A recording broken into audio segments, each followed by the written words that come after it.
அட்டகாசமான சுவையில் ஒரு மட்டன் குழம்பு ரெசிபி தாங்க பார்க்க போகிறோம். இட்லி, தோசை, சப்பாத்தி, சுட சுட சாதம்னு எல்லாத்துக்குமே அவ்வளோ ருசியாக இருக்கும். டேஸ்ட்டும் வேறு லெவலில் இருக்குங்க. நீங்கள் மிஸ் பண்ணாமல் ட்ரை பண்ணி பாருங்கள். ஒரு தடவை செஞ்சிட்டிங்கன்னா அடிக்கடி செய்வீங்க. அந்தளவுக்கு ருசி ரொம்பவே நல்லாயிருக்கும். நீங்கள் மட்டனுக்கு பதிலாக இதே ரெசிப்பியில் சிக்கன், காளான், உருளைக்கிழங்கு, பச்சை பட்டாணி இதெல்லாம் சேர்த்து கூட நீங்கள் செஞ்சு பார்க்கலாம். டேஸ்ட் ரொம்ப நல்லாயிருக்கும். எப்படி சேர்த்துன்னு பார்க்கலாமா? இதுக்கு முதல்ல குக்கரில் 4 டீஸ்பூன் அளவுக்கு எண்ணெய் சேர்த்துக்கோங்க. எண்ணெய் காஞ்ச பிறகு 2 பட்டை சேர்த்துக்கலாம். இது கூட 2 ஏலக்காய், 4-5 கிராம்பு சேர்த்துக்கோங்க. 1 ஸ்டார் அனீஸ் சேர்த்துக்கோங்க. 1/2 ஸ்பூன் அளவுக்கு சோம்பு சேர்த்துக்கலாம். சேர்த்துட்டு ஒரு 20 சின்ன வெங்காயம் சேர்த்துருக்கேங்க. சின்ன சின்னதாக கட் பண்ணிவிட்டு சேர்த்துக்கோங்க. இந்த மட்டன் குழம்புக்கு சின்ன வெங்காயம் சேர்க்கும் போது ருசி ரொம்பவே அதிகமாகும். இது கூட 2 கொத்து அளவுக்கு கருவேப்பிலையை சேர்த்துட்டு மிதமான தீயில வச்சு நல்லா வதக்கி விட்டுக்கோங்க. வெங்காயம் நல்லா வதங்கி வரணும். அடுத்ததாக இது கூட ஒரு டேபிள் ஸ்பூன் அளவுக்கு இஞ்சி பூண்டு விழுது சேர்த்துக்கோங்க. இஞ்சி பூண்டு விழுது அதிகமாக இந்த ரெசிப்பியில் சேர்க்கும் போது டேஸ்ட் ரொம்ப நல்லாயிருக்குங்க. நான் 1 டேபிள் ஸ்பூன் அளவுக்கு சேர்த்துருக்கேன்.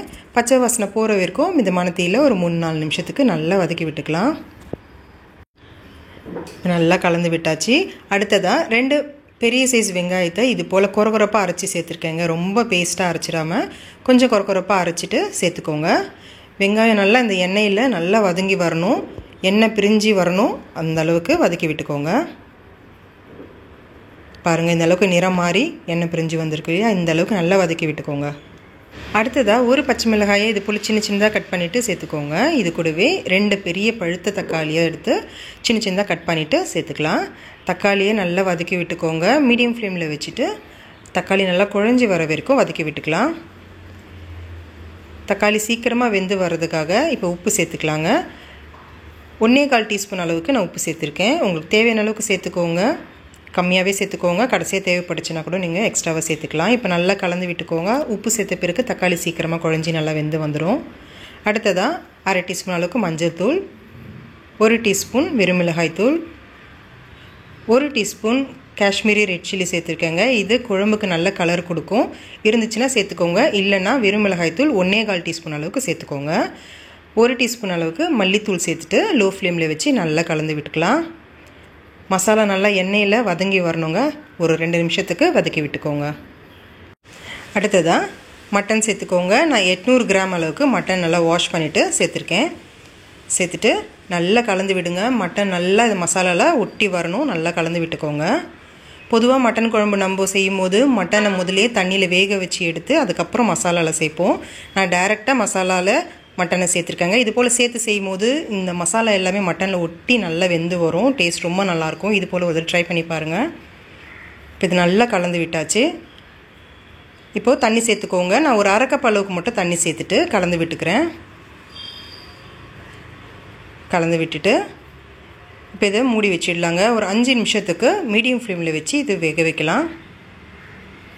ஒரு 5 நிமிஷம் கழித்து பாருங்கள். மசாலா எல்லாம் நல்லா வெந்து வந்திருக்கோங்க இந்த 5 நிமிஷத்தில். இப்போ இதுவும் நம்ம ஒரு 2 நிமிஷத்துக்கு நல்லா கலந்து விட்டுக்கலாம். கலந்து விட்டுட்டு மட்டன் மசாலா பவுடர் இப்போ சேர்த்துக்க போகிறோங்க. 1 டீஸ்பூன் அளவுக்கு சேர்த்துக்கோங்க. நீங்கள் எந்த பிராண்ட் மசாலா பவுடர் வேணாலும் சேர்த்துக்கலாம். இல்லை வீட்டில் அரைச்ச மட்டன் மசாலா இருந்தாலும் நீங்கள் அதை சேர்த்துக்கலாம். சேர்த்துட்டு இது நல்லா கலந்து விட்டுருங்க. இப்போ தேவையான அளவுக்கு தண்ணி சேர்த்துக்கோங்க. 1 கப் அளவுக்கு நான் சேர்த்துருக்கேன். உங்களுக்கு குழம்பு எந்த கன்சிஸ்டன்சிக்கு வேணுமோ அதுக்கேற்றது போல் நீங்கள் ஒரு 1/2 கப் எக்ஸ்ட்ராவோ இல்லை 2 கப் எக்ஸ்ட்ராவோ கூட சேர்த்துக்கலாம். இப்போ குக்கரை மூடி வச்சுடுங்க. ஒரு 8 விசில் வரட்டும். உங்களுக்கு மட்டனுக்கு எத்தனை விசில் வந்தால் மட்டன் நல்லா வெந்து வந்திருக்குமோ அத்தனை விசில் வச்சு எடுத்துக்கோங்க. இப்போது ஸ்டீம் இறங்கின பிறகு பாருங்கள், நல்லா குழம்பு வெந்து வந்திருக்கு. மட்டனும் சரி ரொம்ப சாஃப்டாக வெந்து வந்துடுச்சு. அடுத்ததாக 1/2 கப் அளவுக்கு திக்கான தேங்காய் பால், முதல் தேங்காய் பால் எடுப்போம் இல்லையா, திக்காக அந்த தேங்காய் பாலை சேர்த்துக்கோங்க. சேர்த்துட்டு கலந்து விட்டு ஹை ஃப்ளேமில் வச்சு ஒரு 3 நிமிஷத்துக்கு இது நல்லா கொதிக்க வச்சுக்கோங்க. இப்போ 3 நிமிஷம் கழித்து பாருங்கள், நல்ல திக்கான கன்சிஸ்டன்சிக்கு வந்துட்ட பிறகு 1/4 டீஸ்பூன் அளவுக்கு மிளகுத்தூள், நல்லா நறுக்குனா கொத்தமல்லி தூவிட்டு நல்லா கலந்து விட்டுட்டு ஸ்டவ் ஆஃப் பண்ணிவிடுங்க. அவ்வளோதாங்க. ரொம்பவே ருசியாக இருக்கும். மிஸ் பண்ணாமல் இதை ஒரு ட்ரை பண்ணி பார்த்துட்டு எப்படி இருந்துச்சுன்னு சொல்லுங்கள். இந்த குழம்பு நல்லா ஆற வச்சிட்ட பிறகு பார்த்தீங்கன்னா நல்லா க்ரீமியான திக்கான கன்சிஸ்டன்சி இது போல் இருக்கும். இட்லி, தோசை, ரைஸ்க்கெலாம் ரொம்பவே பர்ஃபெக்டாக இருக்கும். இந்த வீடியோ உங்களுக்கு பிடிச்சிருந்துச்சுன்னா லைக் பண்ணுங்கள். உங்கள் ஃப்ரெண்ட்ஸ் அண்ட் ஃபேமிலி கூட நிறைய ஷேர் பண்ணிக்கோங்க. Thank you friends.